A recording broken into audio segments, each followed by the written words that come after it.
Loving God, Father, we thank you for giving us this beautiful day, beautiful morning, so that we can come before you and we can praise you, we can worship you. Lord, we thank you. We want to thank you for all the blessing that comes upon us. And Lord, above all, we want to thank you for the salvation that comes to us by your sacrifice, by your death. So Lord, we want to thank you. And today we are here so that we can be strengthened by your word. So Lord, give us the word and help us to understand so that really your word can be benefit in our heart. And Lord, also we pray that please help us to understand your love, your grace more and more in days to come. We want to know you more. We want to give ourselves for your glory, for your kingdom. So Lord, we need your help and we need your wisdom. Lord, there are many people who are dying nearby us because of they do not know you, because of they do not receive the grace. So Lord, help us so that we can reach to them and we can share the grace which we receive from you. Lord, once again we thank you for allowing us to come before you today and help us to understand your word today. We commit our heart and everything unto your mighty hand. In Jesus' name I pray. Amen. Okay, let's turn. It's a little bit holy. Let's turn to John, Gospel of John, chapter 17. Gospel of John, chapter 17, verse 1 to 5. Gospel of John, chapter 17, verse 1 to 5. If we found, let us read together. John chapter 17, verse 1 to 5. Let us read. Jesus spoke this word, lifted up his eyes to heaven, and said, Father, the hour has come.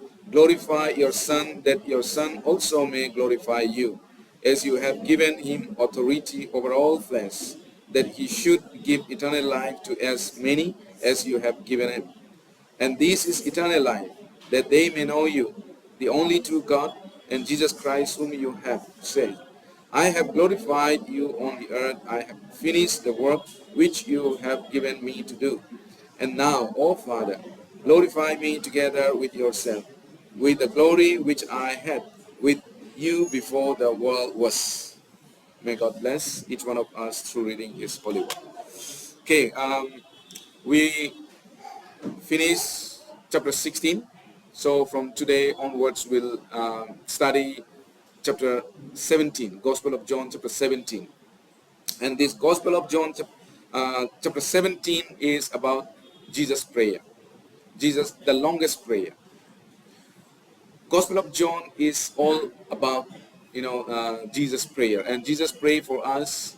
Jesus prayed for our protection, for sanctification. So there are so many things Jesus mentioned in his prayer. And it was just one day before Jesus died on the cross. Previous night, we see in John chapter 13, he was washing the feet of the disciples. And then John chapter 15 and 16, he talks about the persecution. They will receive the persecution. Already we have learned. Now, 17 is a prayer about, Jesus praying about us. And he is praying even today. He prayed for us. Now also he is praying for us. So, as I said, this is the longest and last prayer of Jesus Christ. And he prayed with many important things. And we can learn many important lessons from this chapter. So, let us see today this chapter. In this prayer, Jesus mentioned why he came on this earth. And also he mentioned what he achieved. And also it's mentioned that if you read the whole chapter, it is mentioned that what will happen in the future, and after Jesus returned to God, what would happen on this earth. So these all are mentioned in this chapter. So through this scripture, we could understand what our Lord has done for us. what he has done while he was on the earth for us. And we also understand that what is going to happen in the future on this earth. So it is very important. Jesus' prayer is recorded in, of course, in other places also, in other gospel also, but we can see very detailed content of his prayer in this chapter. John chapter 17, and also Matthew chapter 6. It's a long prayer, and Matthew chapter 6 is about the what is that? Lord's prayer. As we know, he taught. But John chapter 16 is his own prayer. So there's a difference between John chapter 17 and Matthew chapter 6. Of course, I will tell about the Matthew chapter 6 also. In the Old Testament time, the high priest is the mediator between God and Israelites. So now, what is the mediator? Mediator works. Mediator bring peace and the reconciliation of two parties, two enemies, or we can say who are hostile to each other. So the mediator bring them and talk and then make them peace. This is the work of mediator, right? And we know the Bible tells us the moment we born in this world, or the moment Adam and Eve committed sin, the world become enemy of Jesus Christ. The man becomes enemy of God. So Jesus Christ came all the way from heaven to make us a reconciliation between God and human being. He came to make us peace with God. So that's the reason he came on this earth. When the children of Israel in the Old Testament, we see when they committed sin, the high priest prayed to God and offered sacrifice on behalf of Israel people. I think you remember seminar time also, we used to see time to time, right? And in the temple, the high priest offered the sacrifice of atonement. And they prayed in the most holy place. I mean, the high priest prayed the most holy place on behalf of the Israelites. And now the high priest of the Old Testament and sacrifice offered were a type of Jesus Christ. All these are shadow of Jesus Christ. Jesus is the high priest himself, and he was also the sacrifice of atonement to God. So this is the character of Jesus Christ. Hebrews chapter 9 verse 11 to 12, it says, he came as high priest. The Christ came as high priest. And he took the blood of himself and he entered the most holy place.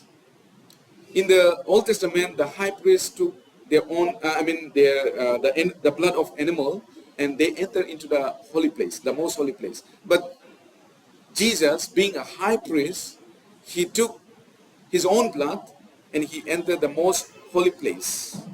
And also in Hebrew chapter 10, let's go to Hebrew chapter 10, we'll see. Hebrew chapter 10, verse 10 says,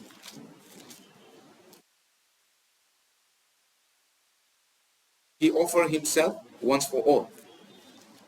Hebrew chapter 10, verse 10. I'll read. By that will we have been sanctified through the offering of the body of Jesus Christ once for all. By offering of Jesus' body, we are sanctified once for all. By the sacrifice of Jesus Christ, we are sanctified once for all.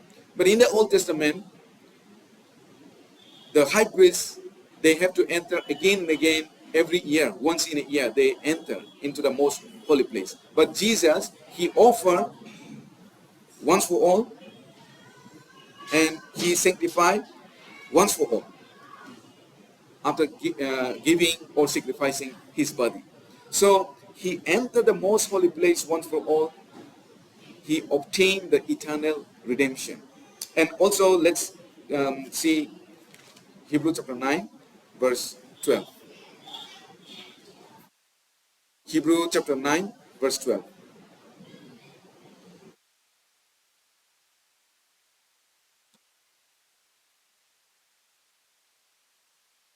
Hebrew chapter 9, verse 12. I'll read 9, 12. Not with the blood of goats and calves, but with his own blood, he entered the most holy place once for all, having obtained eternal redemption. He obtained the eternal redemption by giving his blood, his own blood. So as a high priest, he entered the most holy place with his own blood, not with animal blood. And also the Bible says, Hebrews chapter 7 verse 25 says, he still lives, and he lives to make intercession for us. Jesus died on the cross. It's not that he finished or he is dead. He is not no more. He is not working anymore, or he's not praying for us anymore. He is still making intercession for us. That means he is praying for us. He is like a advocate. Even after born again, we have a sinful nature, so we will be committing sin. But that time we don't need to worry anymore, because we have an advocate, and that is Jesus Christ. He will talk for us. He will speak for us to God. Satan may say that you commit sin. You are a sinner. You're doing sin again, right? But Jesus will say, yes, he has committed sin, or she commits sin again, but for that I die already. I paid already.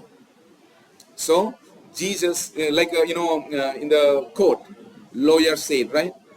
He said, lawyer stand for the person, and he's talking about, he is speaking on behalf of that person.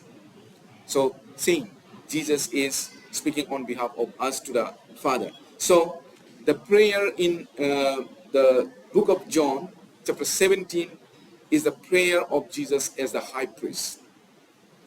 Who is the mediator? There's no other mediator in this world than Jesus Christ between God and man. Only mediator is Jesus Christ. Only Jesus can mediate between God and man. So only Jesus can restore our relationship between God. In the Bible, 1 Timothy chapter 2 verse 5 say, there's a one God, there's a one mediator, that is Jesus Christ, between man and God. Only one mediator, and that is Jesus Christ. So that's why Jesus came all the way from heaven to stand on behalf of us, to speak on behalf of us. We know here Jesus exists before anything was created. Jesus exists from eternal past. In Micah chapter 5 verse 2 say, he exists before anything was created. And also, he is the form of God. He is God, but he took the form of man.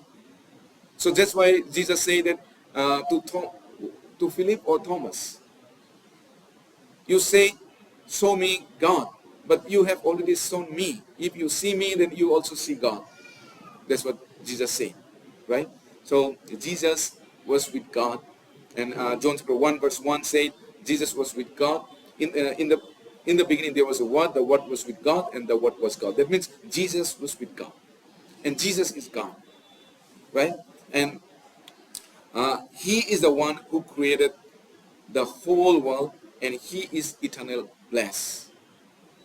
He is the one. Bible says through him everything was created. That means through Jesus Christ everything was created. And John chapter 1 verse 14 said, the flesh, the word become flesh. So if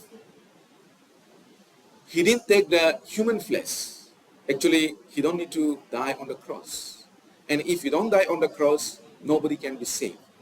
And also, if he don't take the flesh of human being, he don't need to pray. But being a God, he is praying to God the Father. Right? Why he praying?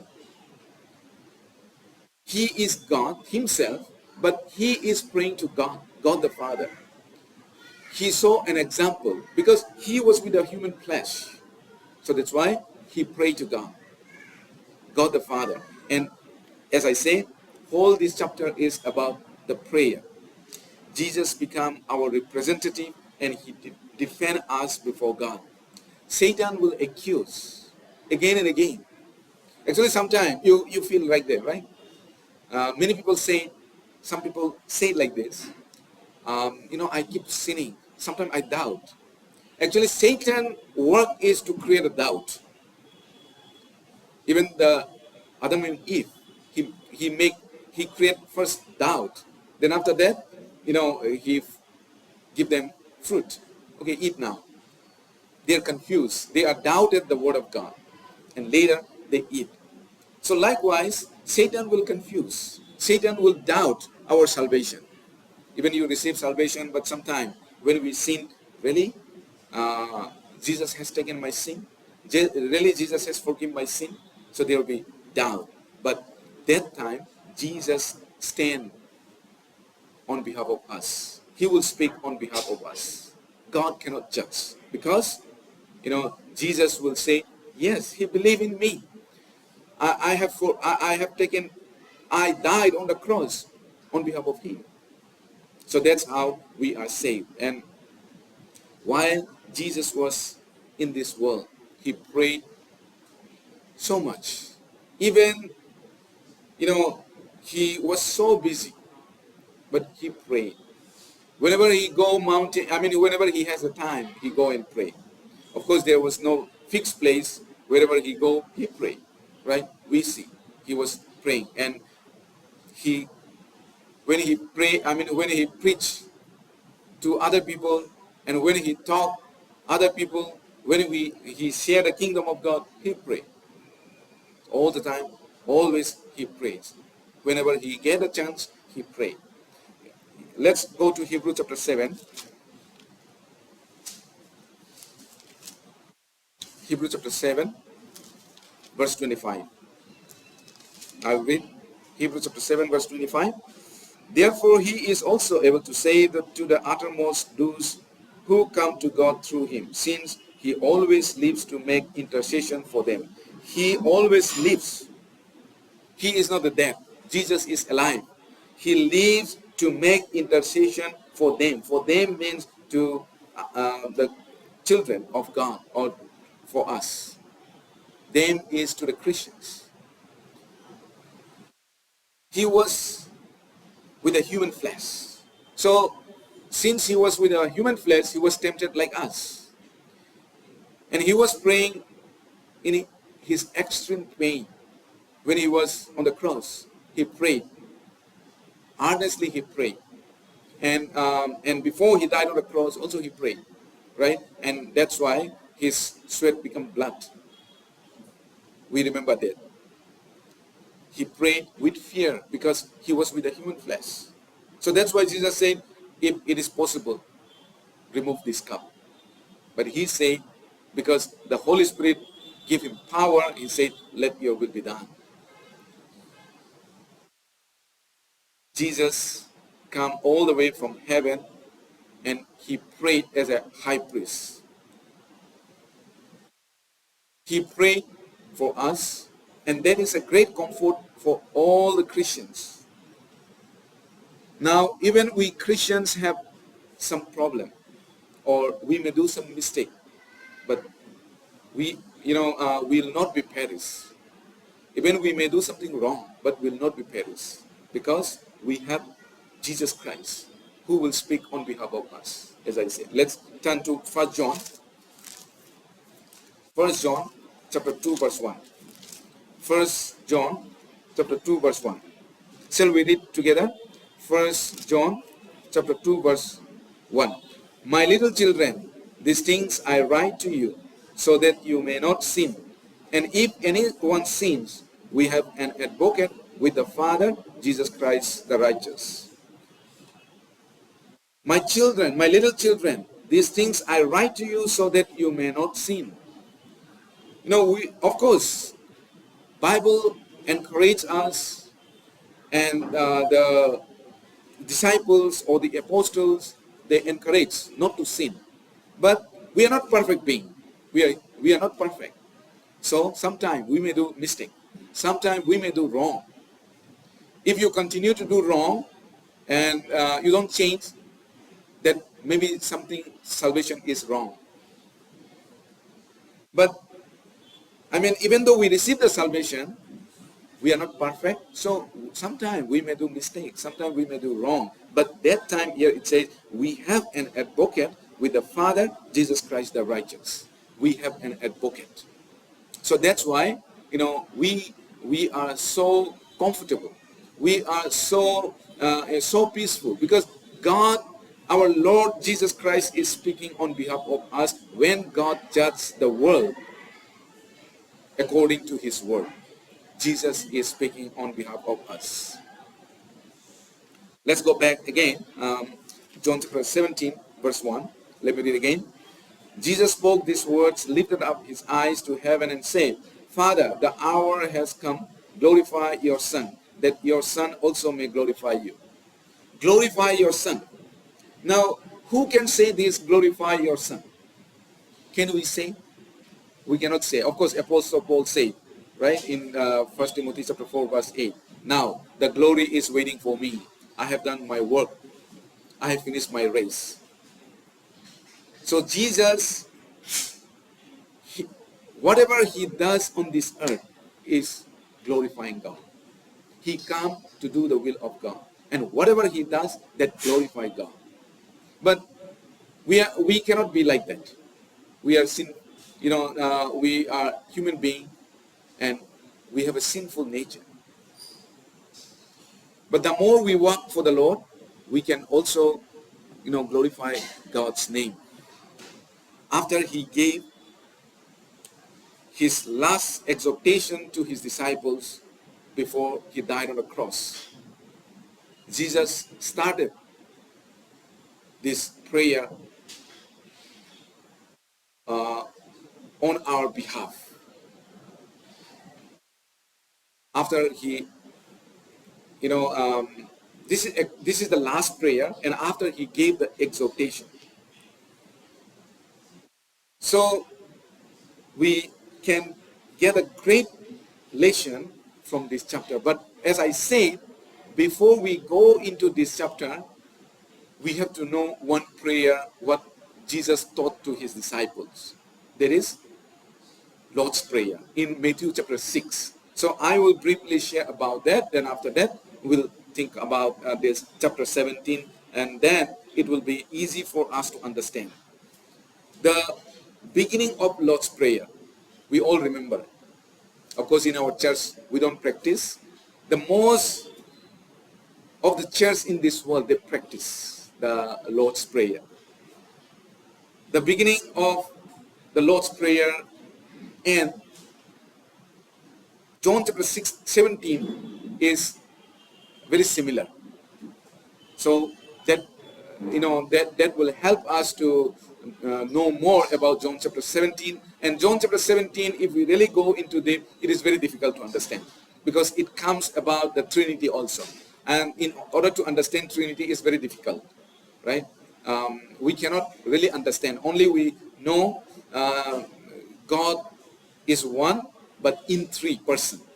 So one, how can be 3 persons? It is very difficult with humanly knowledge. Okay, so let's read Matthew chapter 6. Let's go to Matthew chapter 6. Verse 9. It starts from 9. So here it says, in this manner, therefore pray, our Father in heaven, hallowed be your name. Hallowed be your name. That's how it starts. The Lord's Prayer is, not to actually memorize. But the Lord's Prayer memorized for most of the Christians every day. And we have to remember the reason why the Lord's Prayer is given. Not to memorize habitually, but it is Jesus wanted to teach us the prayer point that we should give to God. So here it says, again, it is very important to understand this meaning. Our Father in heaven, hallowed be your name. Our Father in heaven. Now, it's not our Father in heaven with a title for God. Our Father is, who can say God our Father? Those who are born again. Actually, God doesn't want anyone who is not his child to call him Father. Sometimes, those who are not even God's children call God my Father or Father. And they pray to God, Father. What do you think? God would listen their prayer? Again, the relationship, remember, in um, Eden Garden, the relationship between God and man was broken. And the man became the enemy of God. So how enemy can call God Father? Even though we may call God Father without being born again also, men can call, but God cannot accept that person as his son. So God doesn't want anyone to call him Father without becoming his child. Only those who are spiritually born again and who have become God's children can start their prayer like this, our Father in heaven. Because those who are saved and have the life of God in them are the only one who can call God Father. Otherwise, we cannot call God Father. Because God is enemy. Romans chapter 8. Let's turn to Romans chapter 8. Romans chapter 8 verse 15. I will read. For you did not receive the spirit of bondage again to fear, but you received the spirit of adoption by whom we cry out, Abba Father. So who can call God Abba Father? Who can cry out? Those who receive the spirit of the Lord. Now, who are the one who receive the spirit of God or Holy Spirit? It is the one who are born again. Right? The moment we are born again, we receive the Holy Spirit. And by the help of Holy Spirit, we understand He is our Father. Otherwise, we don't know who is our Father. Because we are lost. That's why the Bible says that I come to find the lost. Right? Without Holy Spirit, we don't know who is, men cannot know who is our Father. Because the Spirit is there. So only when we are born again, the Spirit of Jesus Christ or the Spirit of God or the Holy Spirit comes to us, and that time we recognize or we realize our Father, the spiritual Father, that is God. And that time here it says we can call God our Father. We can cry out our Father. When we born from mother's womb, even the children doesn't know much in the beginning, right? But they knows father, they knows parents. They may not know the things, other things, but they know their parents when they are born. So likewise, when we are born again, we know. We may not know we may not know Christian's life or any other things, but we know who is our spiritual father. And that's how we can call our Father. Even 3 months baby can know mother, right? No father, they know. So we are like that. When we are born again, we know our spiritual Father. So that's why we can call Abba Father to the God. So through the salvation, the love of God is planted in our heart. And now we know our true Father in spiritual. There are people who call God Father and pray very nicely with very beautiful words, very beautiful voice. But It may be great prayer, it may be great word, it may be nice word, but that is not important, right? That is not important. What is important? The most important is whether your prayer is from the life given from God or not. So those who receive the life of God, those who have the life of God, they can pray to God. So God listened the prayer of his children. So we have to know this. The prayer to God is not from the lips or not from our lips. It should be from the heart. Some people, as I say, they can pray long prayer and I don't know how they can bring the nice word also. It's very good to listen, but is it require that kind of prayer before God? You may not have the that nice word, but still God listen. God listen. So the most important is the heart. It should be coming from the life from God. Jews, let's think about the Jews. Jews claim they are children of God, right? But Jesus pointed out, that they have nothing to do with God. In John chapter 8, from 32 onwards, if you read, you'll find that Jesus was rebuking them. Sadly, same thing happened even today. Same thing happening. Jewish people didn't acknowledge their true spiritual condition. They said, we are not born from fornication. We have our Father. We have our Father God. But Jesus said, you are of the father, the devil. You are the sons of devil. Your father is devil. They said, our Father is God. But Jesus said, your father is devil. You are the sons of devil. So that's why what you do was also the desire of the devils. That's what Jesus said. So same thing, there are also like Jewish people, like Israel people. Even people may pray and call God Father, but it doesn't mean that they are true children of God.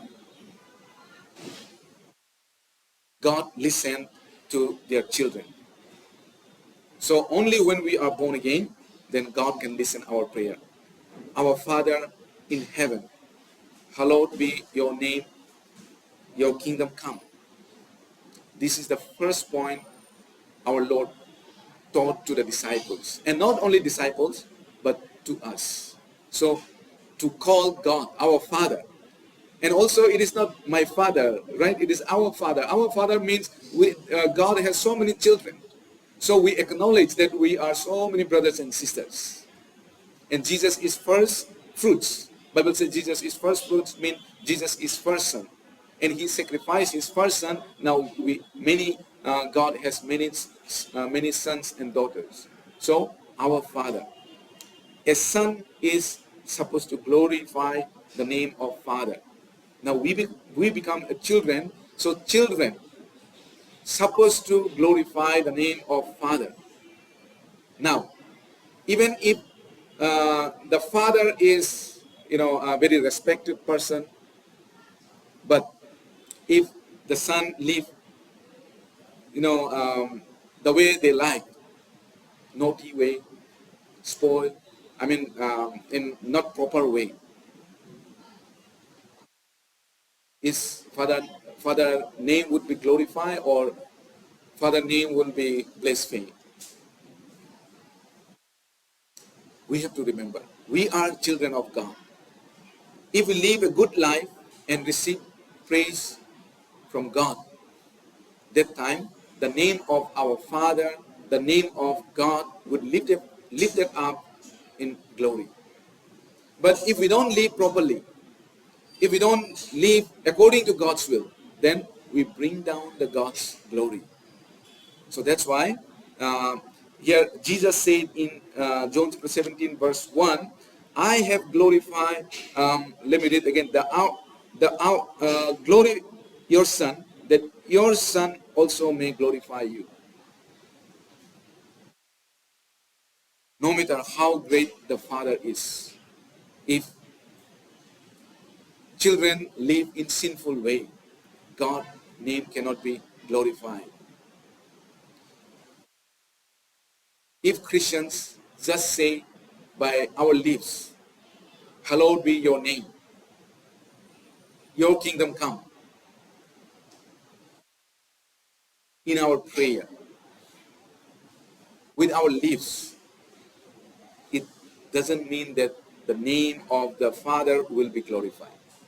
Suppose our Father in heaven, hallowed be your name. What does it mean? Your name, let God's name would be glorified, right? But now you live sinful way, sinful life. Is it God's name? Is it really glorified? No, cannot be glorified. So those who are not born again, can they live a good life? No. Before God, they cannot live a good life. Only those who live, those who are truly saved. And also the truly saved people, why God teaches this prayer. As I said, the point. He teaches the point. How they should pray, how we should pray. So we should remember to glorify God. The children of God should remember that I have a Father, so I should glorify my Father's name. And when you remember, actually we try to live properly. Who love their father, their parents. Actually, they are very careful how they behave, how they live. But those children, they don't care their parents. Whatever they like, they will do. Right? They will do. We see, I think you may also experience so many children like that, right? They don't care their parents. So they will do whatever they like it.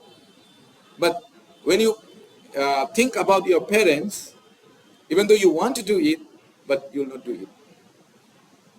I saw recently news in UP, right? One woman killed husband with her boyfriend. And the husband was very good person. In news I heard that he really loved his wife, but wife planned with another man and killed. If she loved husband and if she loved parents, I don't think so. Even she can do that, right? If she loved. Because now, everyone will know she is the daughter of that person, that couples, right? Okay, so we also, if we love God the Father, then we have a desire. We have a desire, many things to do in this world. But because we love, we respect, and we want to glorify the name of the Lord, so we don't do it. Those who blaspheme the name of God in their life, they cannot give this prayer. So our Lord Jesus Christ taught us, not only disciples, but to all the Christians, to pray, our Father in heaven, hallowed be your name. That means we should live holy and truthful life as a Christian, so that we can glorify the name of God. Romans chapter 2.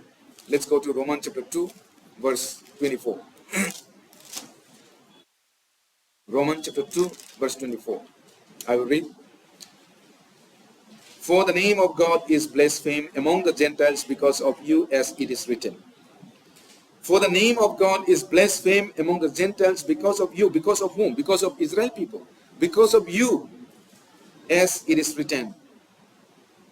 So it says, verse 25, for circumcision is indeed profitable if you keep the law. But if you are a breaker of the law, your circumcision has become uncircumcision. So this is talking about the Jewish people. The Jews, the children of Israel, blaspheme the name of God in their life, even though they are chosen people of God. But they are praying, and they are praising in the temple of God, as if they are the true children of God. They are praying in the temple of God. They are making sacrifice in the temple of God. They are praising God more than other people. God's name in the public. But is it they are glorifying God according to this scripture? Here it says God's name is blasphemed among the Gentiles. Among the Gentiles means even those who do not know God, God's name is blasphemed because of you. So they are, they are not truly God's children. They betrayed God in their heart. Even though outwardly with the lips they are praising God, but in their heart they betray God. They betray God in their action. Even though they say with their lips, but in their action there's no God. The Jews, the chosen people of God, they defile the name of the Lord. Then they defile the name of God, and the name of God was mocked among the Gentiles, and even among themselves, among them, because of Israel people, because of their hypocrisy life. So now we should be very careful, and that we should take it warning as lesson from the mistake of the Jews. As a lesson we should take it. If Christians are not living properly, if Christians are not living holy life, and if we live just like any other worldly people like them, but if we just glorify with our lips, then we are just like Jewish people. So we have to live a holy life. Now Jesus said, Father, the hour has come. Glorify your Son, that your Son also may glorify you. Father, the hour has come. Now what hour has come? The hour to die on the cross, to glorify the name of the God. Because by dying on the cross, he will bring people unto God. And with that, he will glorify God. And now, how can we glorify God? By preaching the gospel. When we preach the gospel, we can glorify God. When lost soul is saved, then that is the time that we can glorify God. His hour is come. His hour has come. The purpose why he came on this earth, that hour has come now. That is to save the lost soul, and to save the lost soul, he need to die on the cross. Jesus knew that to be crucified on the cross is Father's will. And we have to learn very important lesson from Jesus' prayer. In his whole earthly life, he always give priority to glorify God the Father. That is his first priority. And he said that I have glorified you on the earth. I have finished the work in verse 4. Okay, verse 4 also let me read. Verse 4. I have glorified you on the earth. I have finished the work which you have given me to do. So the work which you given to me, I have finished. Now he is going to die on the cross. And Jesus also said in John chapter 4, right? My food, I have food to eat. My food is to do the will of God. That means, to do the will of God is more important than food, even though he is with the human flesh. Always he do the will of God. That's why now he say that glorify me, so that I can glorify you. Glorify me. Means he is saying, return my glory which it was beforehand.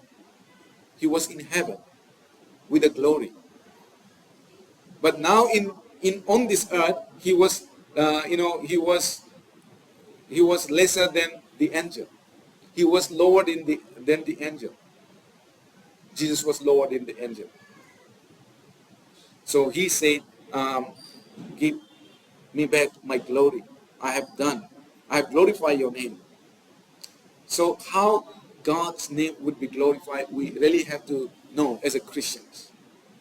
When people come to know through God, and when they started worshiping God, then God's name would be glorified. Worshiping is not just singing, praising, standing in front of the congregation, singing, praise. That is not a praising.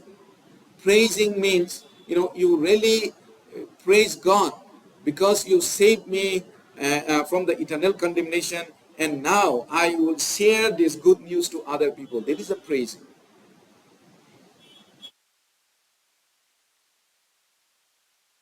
He wants to be worshipped. That is why he saved us.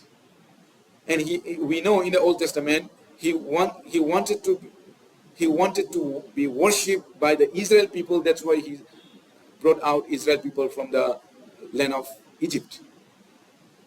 But Israel people, they did not worship. They did not praise God.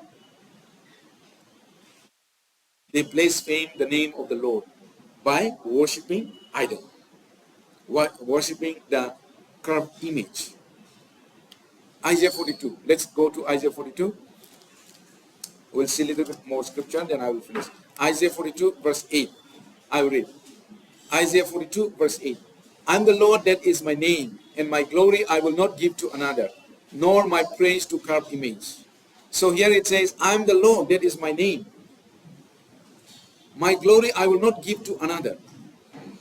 My glory I will not give to another, and nor my praise to carved image. But these Israel people, they are praising, or they are worshiping idol, the image. So God is not happy with that, and God chastised Israel people. God punished Israel people because they do not glorify the name of the Lord. And God restored Israel people after a long time, after 2,000 years. And it is not because they are holy, they live a good life. No. But Bible says it was for his own glory. Why God restored Israel people? It is for his own glory. We can see in Ezekiel chapter 36. He restored Israel people for his own glory. God delivered Israel people from Egypt so that they can glorify God's name. But they didn't glorify God. So they are punished about 2,000 years. Nearly 2,000 years. If we count from Babylonian, more than 2,000 years. Jesus always gave first priority to give glory to God the Father. So we also, whatever we do, in our life, as a children of God, we should glorify God's name. We should do for the glory of God. Everything, like eating, drinking, studying, playing, or talking, whatever it gives glory to God, we should keep in our mind, and we should give the priority to that. Let's read 1 Corinthians, then I will finish. 1 Corinthians chapter 10, verse 31 to 33. 1 Corinthians chapter 10, verse 31 to 33. I will read. Therefore, whether you eat or drink, or whatever you do, do all to the glory of God. Give no offense either to the Jews or to the Greeks or to the church of God. Just as I also please all men in all things, not seeking my own profit, but the profit of many, that they may be saved. Verse 31, whether you eat or drink, or whatever you do, do all to the glory of God. So, as a Christians, we are here to glorify the name of God. And we have to live such way so that we can glorify God. We should live a sinful life. We should cut off the sinful life. We should not live like Israel people. They praise with their lips, with their mouth, but their action is very different. They praise in the temple, but their heart is very far from God. So many Christians, uh, they come to the church, but their life is different. Of course, there are many people are not truly saved. Mostly people are not saved. So we have to be very careful. We have to learn a lesson. Whenever I go outside, like Kamnahali, now I especially see from Northeast, so many people are around us now, so many Northeast people. And Northeast people, we can easily identify they are Christians. I mean, easily we can identify Christians and non-Christians. Right? While by the name also, we know the name. And when you work there, sometimes I feel sorry and I feel sad, because especially like some young girls, ladies, they were very short. Even to see also very uncomfortable. To look at them also very uncomfortable. So sometimes even known person, right, talking, and it's very uncomfortable to talk with them face to face, because the way they wear the dress also. So that should not be, right? Of course, our church members are okay, but what I mean is there are so many Christians like that. So even that cannot glorify. So God, they are blaspheming the name of God. Just like God said, because of you, my name is defiled among the Jews and also among the Gentiles. That's what God said to Jews, among you and also to the Gentiles. So same. So as a Christians, we have to be careful, because when I do that, it will impact to the glory of our God, glory of my Father. Okay, let's pray for now. God, merciful Heavenly Father, thank you so much once again for the love that you have shown us by dying on the cross. And you call us so that we can praise you, we can glorify your name. And Lord, as Jesus prayed for us,